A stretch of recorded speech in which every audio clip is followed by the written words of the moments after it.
We've been talking all afternoon long here live outside of Oracle, where the Cavaliers trail the NBA Finals 1-0. They've got 2 days off, and now they know the rest of the way they'll be going without Kyrie Irving. Let's first get to the news portion here, DA, what we learned within the last hour. Kyrie's been dealing with left knee tendonitis and now surgery due to a fractured kneecap. Unbelievable. The Cavaliers, it's a devastating blow for them. Even though he didn't play very much against Atlanta in the conference finals, the expectation was we'll give him a week to rest up. He'll be ready for the finals, and we'll at least get something out of Kyrie Irving in the finals. And it might be enough to help us win this series. And then he comes in and he plays pretty well, I think, for most of game one. And now you're behind square one. You're further back than you were 2 weeks ago with him. And it's devastating because LeBron James' whole point for coming here, I mean, really, the whole point was to play with Kyrie Irving first and foremost. Then they brought in Kevin Love. He wanted Kevin Love. But the first thing that got him thinking about coming back to Cleveland was, I can play with Kyrie Irving. And he hasn't played with that guy really throughout the playoffs. Unbelievable blow for the Cavaliers. Stu, we mentioned in our media availability show that you felt not necessarily that the 43 minutes that Kyrie played in game one was too much, but you thought maybe they would play him in more bursts like we've seen with other players, not necessarily just limit his minutes. Yeah, and at this point, the fact that we know he's out, you don't want to second guess what might have been. But and it's no time really to look back at what they did. The fortunate thing for the Cavs is they now know what they know, and they're not going to have Kyrie Irving. They've been in this situation before where they've played without him, and you've got about a day and a half to get yourself not only prepared, but your head mentally wrapped around as a team about how you're going to approach this next game. Let's not forget, they're in the midst of the finals. The objective here is to win, albeit without Kyrie Irving, but now at least they know. But my heart really goes out to Kyrie. This is a devastating blow. Yeah, we talk about playing hurt versus playing injured. He is injured, and there was concern, could he exacerbate things by playing? He took the time off in between there in a couple games, had extra rest leading into the finals here to get prepared. Felt awesome, communicated that. I'd like to find out was there contact? Did Klay Thompson's knee make contact with his knee, which created the fracture?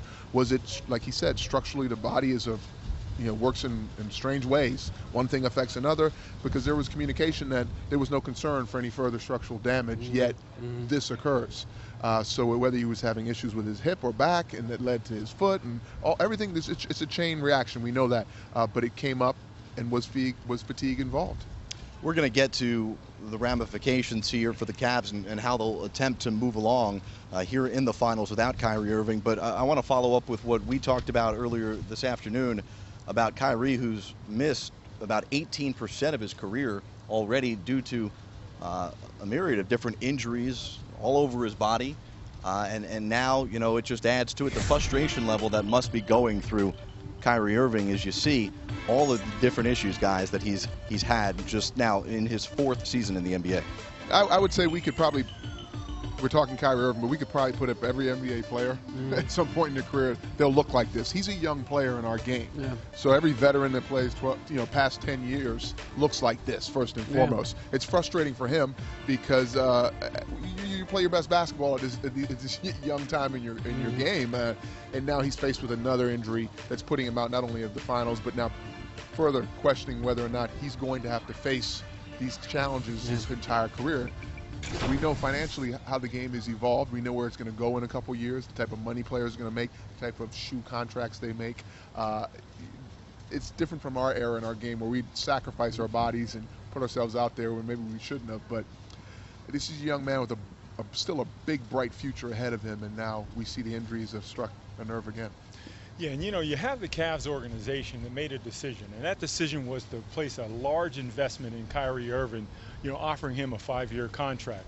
But now you have to call it what it is. You have a player, a very high-level player, one of the best guards in the NBA, that is injury prone. There's no doubt about it. There's no way to get around it. At this age, at 23 years of age, to have this many injury situations has to be concerned for an organization going forward. And, but I know you deal with that later. Right now, they've got to focus on the finals. Well, the irony is that the Warriors had the exact same thing with Steph Curry. The exact same thing. It was a guy who couldn't stay healthy. His ankles kept giving out on him. They tried every orthotic, every shoe, everything. Couldn't stay healthy. Kept spraining his ankle. They gave him a contract, which was a gamble for both sides, really. And he winds up being the MVP and now plays 82 games a year. It's amazing how one turn of fortune, one way or another, can alter the trajectory of a franchise. Yeah, got to give a shout out to Kevin Plank and Under Armour. He got in those Under Armour shoes and it worked for him. Well, you know, that obviously was a conscious decision made by, at the time, Larry Riley and then eventually Bob Myers, the new ownership group. How much confidence do you think the organization right now has in Kyrie Irving? Well, look, to Rick's point, lots of guys get injuries, but some guys get injuries, they don't come back. There's some guys that come back in 4 days, and there's some guys that don't come back for 4 weeks. And that's just, it seems like Kyrie Irving is in that latter category. When he gets hurt, he's out. You know, he's not coming back in a day or two or a game or two. And so when you're talking about a guy who not only gets hurt, but gets hurt for long-term injuries, that's something that I think has to give you, if not concern, at least some pause as an organization going forward. But they're in with him now. They gave him the contract, and he's going to be here for a while, so they're going to have to figure out how to keep him healthy going forward.